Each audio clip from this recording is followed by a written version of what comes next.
Hello friends, welcome to my channel. In the last part of the Pratyogita Darpan for September, we have discussed about the Draupadi Murmu elected first 15th President of India.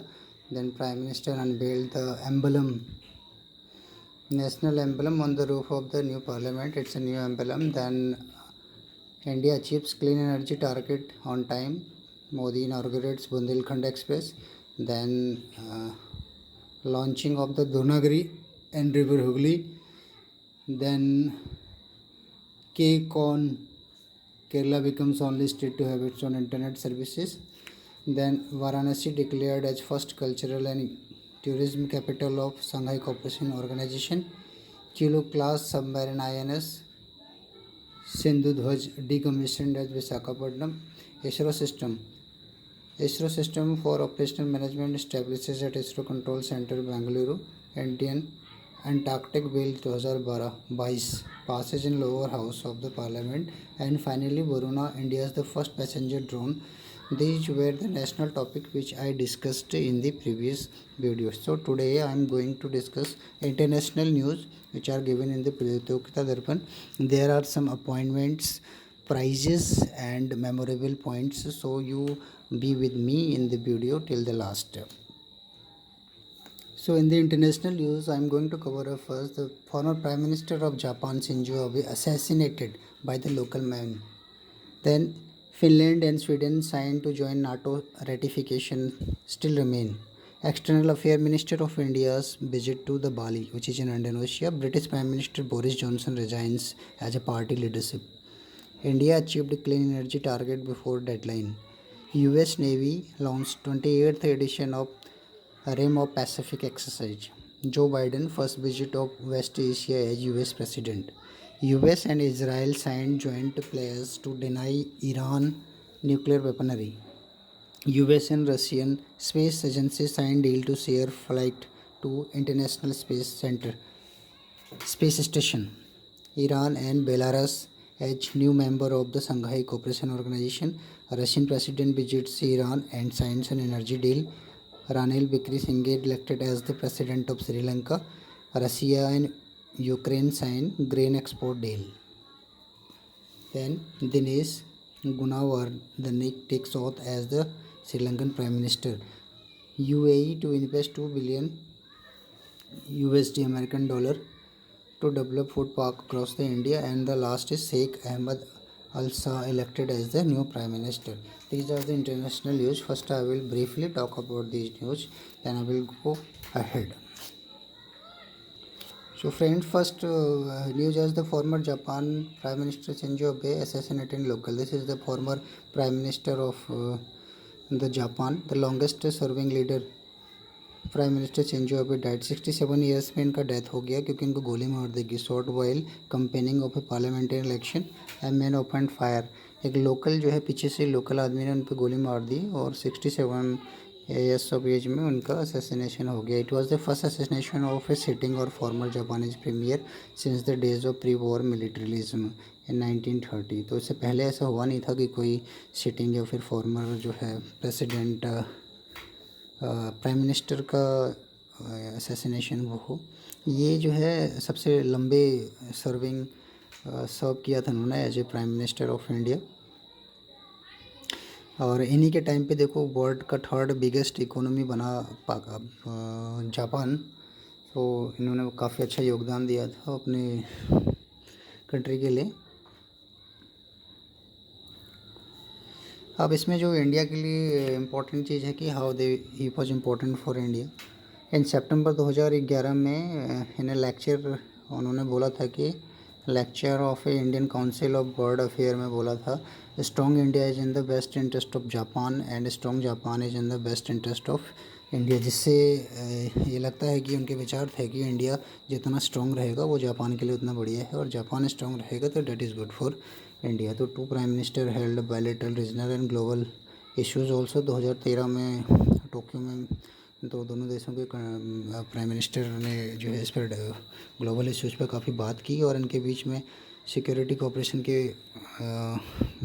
Regarding काफ़ी talks चल रहे थे। ये जो है दूसरा Shinzo Abe was the chief guest at Republic Day parade in 2014 में हमारे चीफ गेस्ट भी ये रहे हुए हैं। नेक्स्ट जो है बहुत इंपॉर्टेंट न्यूज़ है, Finland and Sweden sign to join NATO, ratification still remain. देखो जब से यूक्रेन पे अटैक किया है रसिया ने, तब से काफ़ी कंट्रीज़ जो हैं वो डरी हुई हैं कि रसिया कहीं it can attack to them also. उसमें फिनलैंड और स्वीडन है जिन्होंने कि अभी नाटो में जो कि मिलना चाहते हैं। तो स्वीडन और फिनलैंड दोनों ने कंप्लीट कर लिया है accession to join the North Atlantic Treaty Organization. NATO जो है नॉर्थ अटलांटिक ट्रीटी ऑर्गेनाइजेशन है, इसका हेडक्वार्टर जो है वो बेल्जियम में है, ब्रसेल जो कि बेल्जियम में है। और दोनों both countries formally confirm their willingness and ability to meet the political, legal and military obligation and commitment to NATO member the entire process. अब देखिए लेकिन इंटायर प्रोसेस में कितना टाइम लगता है, इंटायर प्रोसेस को टेक अबाउट ईयर, 1 साल इसमें लगभग लग जाएगा, क्योंकि इसकी नाटो को ज्वाइन करने के लिए इसके सारे मेंबर्स का सहमति बहुत ज़रूरी है और सबको लीगल सहमति होनी चाहिए। अब जरा पहले जान लेते हैं कि नॉर्थ ट्रीटी ऑर्गेनाइजेशन जो है वो क्या था। North Treaty Organization was formed in the aftermath of Second World War. Second World War के बाद नाटो का संगठन हुआ था और इसका जो पर्पस था वो था पीस सिक्योर करना यूरोप के अंदर, to promote cooperation among the member, guard freedom from the Soviet Union. Soviet Union का इनको डर था इन मेंबर्स को, तो अमेरिका और यूरोपियन यूनियन से कुछ देश जो है मिलकर नाटो का ट्रीटी का ऑर्गेनाइजेशन करे और जिनका मेन पर्पस था कि अपने आप को रसिया के अगेंस्ट में बचा के रखना। The alliance founding treaty was signed in Washington 1949 में। ये वाशिंगटन में बाय डजन 12 मेंबर्स थे इसके फाउंडिंग मेंबर्स, उनके द्वारा ये बना हुआ था। अभी प्रेजेंटली नाटो के 30 मेंबर्स हैं, टोटल 30 मेंबर्स, और 1949 में जो था केवल 12 मेंबर्स थे, जिसमें कि ये Belgium, Canada, Denmark, France, Ireland, Italy, Luxembourg, Netherlands, Norway, Portugal and the United Kingdom and United State. तो ये बेसिकली नॉर्थ अमेरिका जो है United State of America and Canada और यूरोपियन कंट्रीज़ के 12 कंट्रीज़ थे। उसके बाद ये 30 कंट्रीज़ जो है लगातार जो है जुड़ चुके हैं, अभी टोटल 30 कंट्रीज़ हो गए हैं। तो नाटो जब नाटो की जो अभी बात की जा रही है कि स्वीडन और फिनलैंड अगर इसको ज्वाइन करेंगे तो उसको ऑलमोस्ट 1 साल लग जाएगा, और जब तक वो 1 साल पूरा रेटिफिकेशन पूरी कंट्रीज़ के द्वारा नहीं होता है तो till that time it has no meaning. और नाटो का एक बार रेटिफिकेशन हो जाता है तो उसके बाद जो है स्वीडन और फिनलैंड पे अगर कोई अटैक करता है, फिर ऑल द कंट्रीज़ जो है जो कि 30 + 2 32 हो जाएंगी, वो सबके सब एक साथ जो है फिर अटैक कर सकती हैं। तब जाके ही स्वीडन और नॉर्वे जो है वो सिक्योर हो जाएंगे। But by the time it is not final, this ratification is still pending.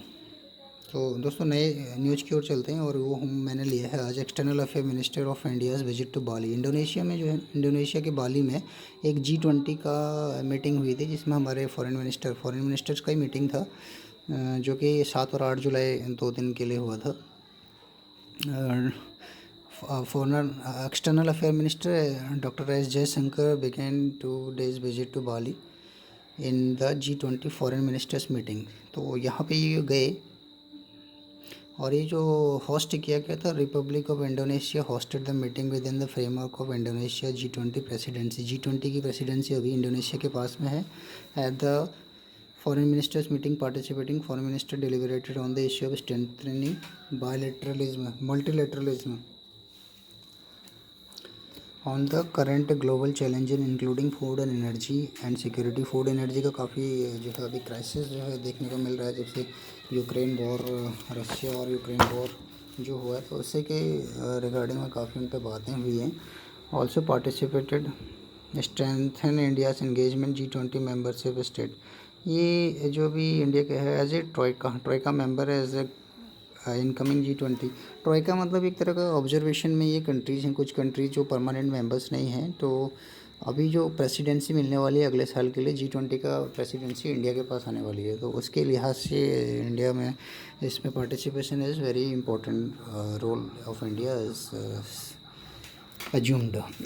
देखो उसके साथ में एक्सटर्नल अफेयर मिनिस्टर जयशंकर जो मिले थे चाइनीज़ फॉरेन प्राइम मिनिस्टर के साथ यहाँ पर मिले, और उन्होंने जो है डिस्कशन वाज अराउंड 1 घंटे के लिए डिस्कशन किया चाइनीज़ जो है फॉरेन मिनिस्टर के साथ में, और उन्होंने specific understanding issues on bilateral relationship pertaining to the border issues, हमारे जो चाइना और इंडिया के बॉर्डर इश्यूज हैं उसके बारे में उन्होंने काफ़ी 1 घंटे तक बात की, और कोशिश किया कि called for an early resolution of all the outstanding issues along the LAC in eastern Ladakh, reiterated the need to sustain the momentum to complete this engagement from all the remaining areas to restore peace and tranquility in the border area. Also reaffirmed the importance of fully abiding by bilateral agreement and protocols and between the two ministers during their previous conversations.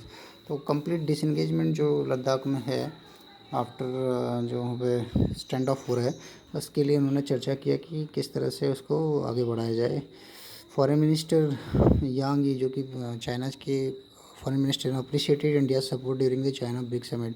China ने जो है brick का presidency किया था leadership, तो उसमें India ने उसको सपोर्ट किया था, तो उसके लिए अप्रिशिएट किया इंडिया को, और ये अश्योर किया कि China will also support for India upcoming G20 and Shanghai Cooperation Organisation presidency. तो अभी G20 की प्रेसिडेंसी अगले साल 2022-23 में जो है वो इंडिया करेगा, और साथ ही साथ शंघाई कोऑपरेशन ऑर्गेनाइजेशन की भी प्रेसिडेंसी जो है इंडिया करेगा, जो कि वाराणसी, जिसके लिए हमने डिस्कस किया था लास्ट टाइम, वाराणसी को as a cultural city choose कर लिया गया। इसके बाद जो जयशंकर जी हैं वो मिले हमारे vice president of European union commission के साथ भी मिले, और डिस्कस किया यूक्रेन कन्फ्लिक्ट के ऊपर और its impact on the global situations के बारे में उन्होंने काफ़ी बातें करी, including the free trade agreement. Also उन्होंने जो अपना बात किया वो उन्होंने progress in the bilateral engagement including free trade agreement negotiation, both the leaders agree to remain in touch. तो यूरोपियन यूनियन के साथ भी इंडिया कोशिश कर रहा है कि फ्री ट्रेड एग्रीमेंट नेगोशिएट किया जाए, तो उसको आगे प्रोग्रेस के लिए जो है they discussed about that, but no still कुछ ऐसा इन कंक्लूजन कुछ निकल के आया नहीं है।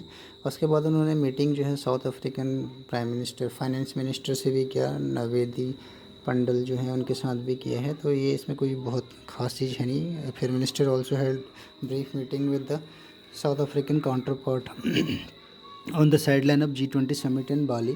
Jaishankar that he looks forward of hearing her to the G20 foreign ministers meeting। तो कुछ खास इसमें से निकल के आया नहीं है। फिर वो फाइनेंस मिनिस्टर ऑफ मैक्सिको से मिले थे, जिसमें डिस्कस किया expanded cooperation in space, agriculture, pharmaceutical and innovation. They also welcome growing trade. तो इसका basically space, agriculture and pharmaceutical innovation, they also welcome growing trade, इनके बीच में जो है मैक्सिको के बीच में कोऑपरेशन करने के लिए डिस्कस किया गया है। देन वो फिजी के प्राइम मिनिस्टर से मिले and thanks Fiji prime minister for his warm words on Covid support and Jaipur food. तो ये इन्होंने जस्ट आपस में फाइनेंस मिनिस्टर मिला है, तो उनके मिलने से थोड़ा सा स्ट्रेंथ होता है रिलेशंस जो है कंट्रीज़ की, म्यूचुअल अंडरस्टैंडिंग भी बनती है। It's very important for the country. Next important है US navy launch 28th edition rim exercise. Rim exercise बोलते हैं एक्चुअली, ये है biennial rim of the Pacific जो रिम ऑफ पैसिफिक इसका फुल फॉर्म है, और ये बाइनियल होता है जो कि यूएस नेवी द्वारा लॉन्च किया जाता है। दिस इज़ बाइनियल, साल में 2 बार होता है। इस बार ये 29 जून से हो गया। बहुत सारी कंट्रीज इसमें पार्टिसिपेट करती हैं, which is the world's largest international maritime exercise. See 26 nations, 38 surface ship, 26 nation ने पार्टिसिपेट किया इसमें। 38 surface ship and 4 submarine, 9 national land force and more than 30 unmanned system, approximately 170 aircraft, more than 25,000 personnel will train and operate in the around Hawaiian island. ये कहाँ पर हुआ है? Hawaiian island and southern California जो कि USA में है, हुआ है। 29 जून से 4 अगस्त तक का ये चला है। एक्सरसाइज वाइज रेंडो कैपेसिटी, तो इसका मेन थीम जो था इस बार वो था दैट वाज रिम पैसिफिक 2022 का main theme is capable adaptive partners. तो ये सभी लोग आपस में पार्टनर जो है मिलते हैं। इसमें इंडिया भी है, इंडिया भी इसमें है, काफ़ी कंट्रीज़ हैं, और उसमें भी इंडियन नेवी ने भी काफ़ी पार्टिसिपेट किया इसके साथ में। अभी इसके बारे में थोड़ा जान लेते हैं, और जानकारी ये ले लेते हैं कि देखिए जो रिम ऑफ पैसिफिक है स्टार्टेड इन 1971 में हुआ था as a annual exercise by US, Australia, Canada. US, Australia and Canada 3 countries के ही बीच में होती थी, लेकिन 1974 के बाद maritime exercise became the biennial, 2 बार होने लगी 74 से, और it's aim enhancing interoperability and building trust among the navies of friendly foreign countries की हैं। तो ये इसका मेन टारगेट था। इंडिया ने जो शुरू किया था, India first participate in Rim of Pacific 2024 में इंडिया ने शुरू किया पार्टिसिपेट करना, जिसमें कि शिवालिक क्लास के स्टील फ्रिगेट एयरक्राफ्ट में INS Sahyadri took part in the exercise. उसके बाद 2018 में, 2016 में सतपुरा ज्वाइंट है। तो 2014 से इंडिया भी इसमें पार्टिसिपेट कर रही है। तो this was all about the RIMPAC exercise. अगली जो खबर which is the Joe Biden first visit to West Asia. Joe Biden जो है अमेरिका के प्रेसिडेंट बनने के बाद पहली बार जो है वेस्ट एशिया की तरफ गए हैं। वेस्ट एशिया में आपका इज़राइल आ जाता है बेसिकली। तो इज़राइल में काफ़ी अच्छा अलाइंस है अमेरिका के साथ में। 13 जुलाई को जो बाइडन जो है started West Asia tour in Israel, discuss Jewish state integration of the region as the face their common foe Iran. Iran के खिलाफ दोनों ही रहते हैं, इजराइल भी और USA भी। तो देखने के लिए, जायज़ा लेने के लिए बाइडन साहब गए थे। Also brings him to Saudi Arabia गए इसके बाद, strong backing for the Israel. और उन्होंने बात कही कि वो इज़राइल की जो है हेल्प करे सऊदी अरेबिया, लेकिन बाद में ऐसा हुआ नहीं। खैर उसकी बात मानी नहीं अमेरिका की सऊदी अरेबिया ने, which has force ties with the several Arab states. तो मेन फैक्टर्स में their trip is seen as the part of to stabilise oil markets rattled by the war in Ukraine through a re-engagement with a long-time US strategic allies and major energy supplies। तो ये basically था Israel का जो trip था, और वहाँ पर oil का स्टेबिलिटी के लिए उन्होंने कोशिश किया था। और साथ ही साथ देखो दूसरा जो न्यूज़ है वो है कि US and Israel sign joint players to deny Iran. Iran के खिलाफ दोनों ही रहते हैं, ये दोनों के दुश्मन समझते हैं ईरान को अपना, और उसका जो न्यूक्लियर प्रोग्राम है उसको हमेशा से ही ये चाहते हैं कि न्यूक्लियर प्रोग्राम उसका रन ना हो।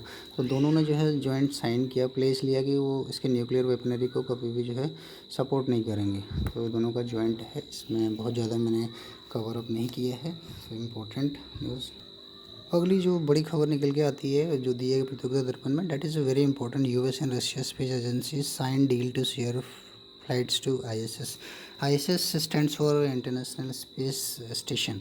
देखो यहाँ पर रशिया और US जो शुरू से ही अच्छे पार्टनर्स हैं, और even the time of war के, जब यूक्रेन वॉर का टाइम चल रहा है, दोनों अलग अलग हैं, लेकिन जहाँ पर उनके दोनों के जो हित मिलते हैं उसके लिए दे आर टुगेदर। फिर से उन्होंने जो है एग्रीमेंट एक साइन किया है कि on 16 July US and Russia space agency have signed agreement to integrate flight to the International Space Station, allowing Russian cosmonaut to fly on the US made spacecraft in exchange for the American astronaut being able to ride on the Russian. यानी कि दोनों के जो spacecraft जाएंगे उसमें एक दूसरे के, इनके जो एस्ट्रोनॉट्स हैं वो लेके जाया जा सकता है, ताकि वो जाके स्पेस सेंटर्स में जाएं इंटरनेशनल स्पेस में, और अपने काम को वो अंजाम देते रहें। इस यूक्रेन वॉर का उस पर कुछ भी असर पड़ा नहीं है। The deal with the NASA is an interest of Russia and US and will promote the development of a cooperation within the framework of the International Space Center. It also facilitated exploration of the outer space for peaceful purposes and the Russian Space Agency said। तो peaceful operation के लिए है, ठीक है।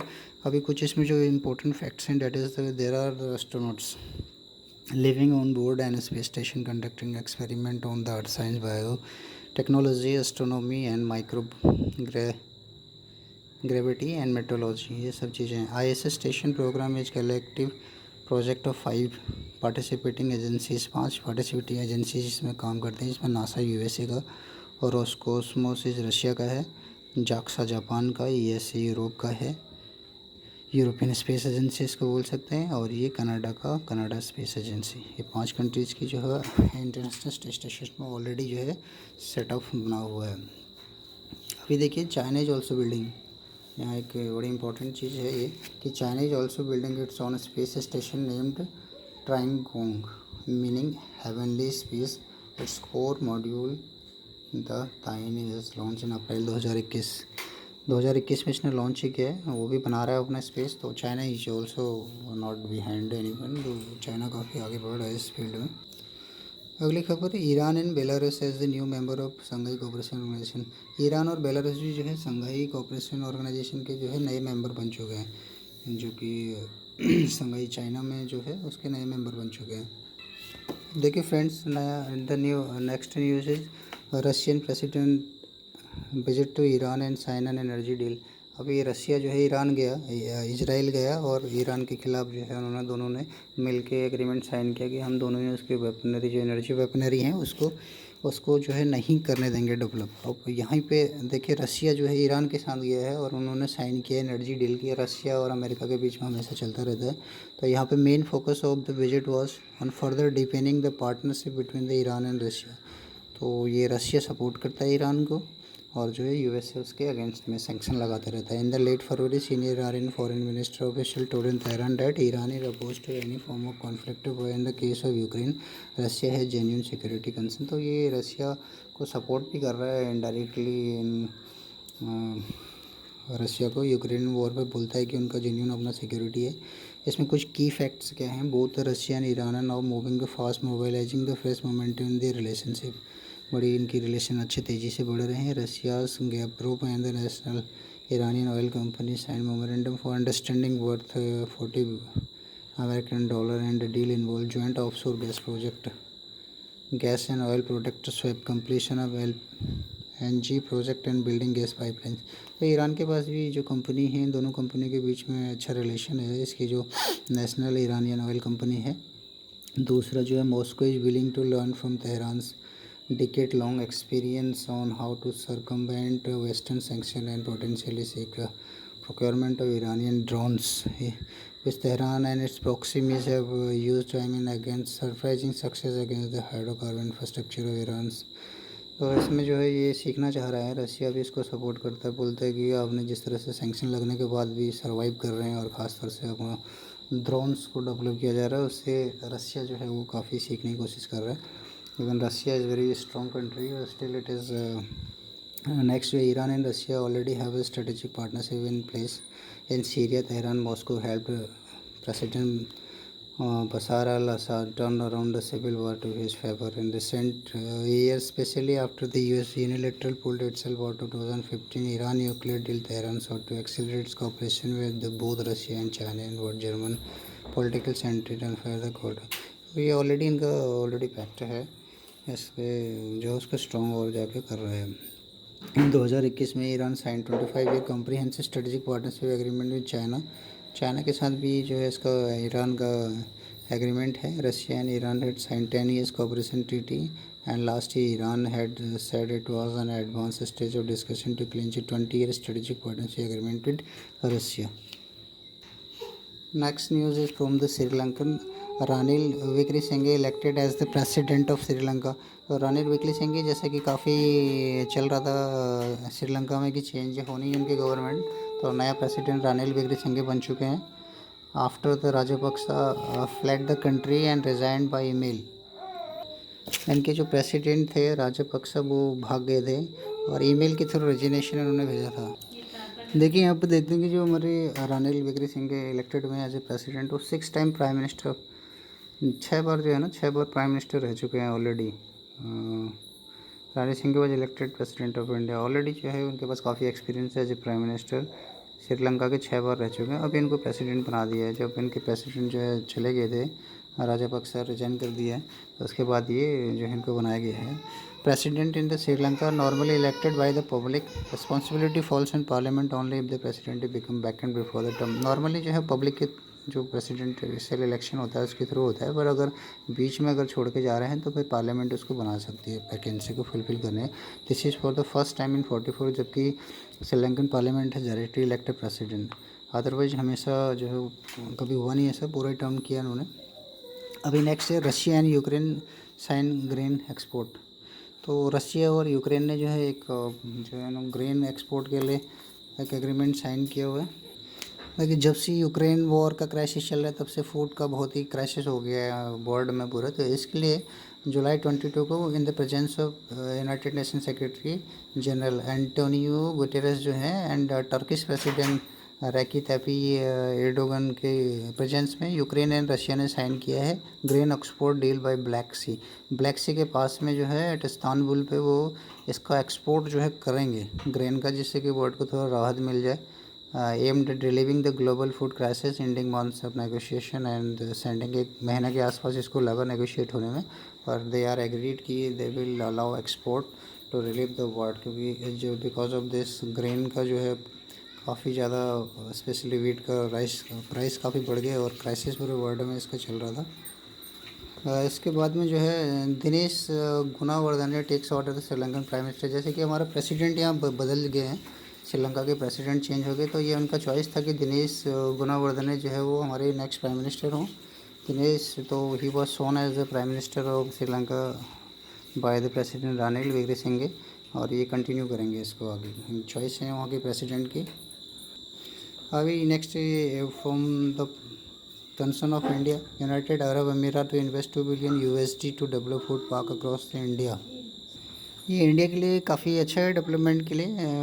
UAE ने बोला है कि he will invest 2 billion American dollar को वो डेवलप करेगा, इन्वेस्ट करेगा डेवलप करने के लिए series of integrated food park in India under the framework of I2U2। I2U2 का मतलब होता है India, Israel, United State and UAE, ये इनका एक ऑर्गेनाइजेशन बना है। Decision announce after leaders of the grouping prime minister Narendra Modi, US president Joe Biden, Israel prime minister and Yair Lapid, UAE president Mohammed bin Zakir Al held a first virtual meeting. तो virtual meeting जब हुआ था वहाँ पे ये निकल के आया कि UAE जो है इंडिया में फूड पार्क के लिए इन्वेस्ट करेगा इतना पैसा।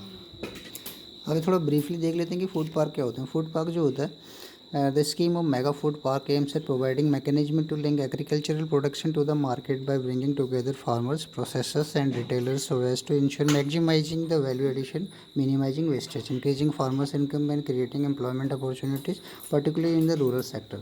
Mega food park scheme is based on cluster approach and envisages the creation of state-of-art support infrastructure in a well-defined agri-horticulture zone for setting up a modern food processing units in the industrial plots provided in the park and with well-established supply chain. Mega food park typically consists of supply chain infrastructure including the collection center, primary processing center, central processing, cold chain and around 25 to 30 fully developed plots for the entrepreneurship to set up food processing unit. 22 mega food parks are operational।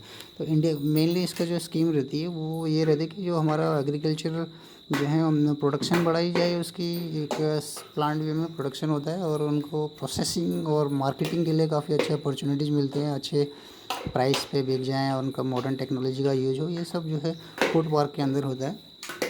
This is very great development for India के अंदर बहुत ज़रूरत है ऐसी। अभी जो है 22 mega parts जो है mega food park already operational है इंडिया के अंदर। तो इसके बारे में अलग से कभी वीडियो बनाएंगे कि what are the food parks, mega food parks and what is the condition of India।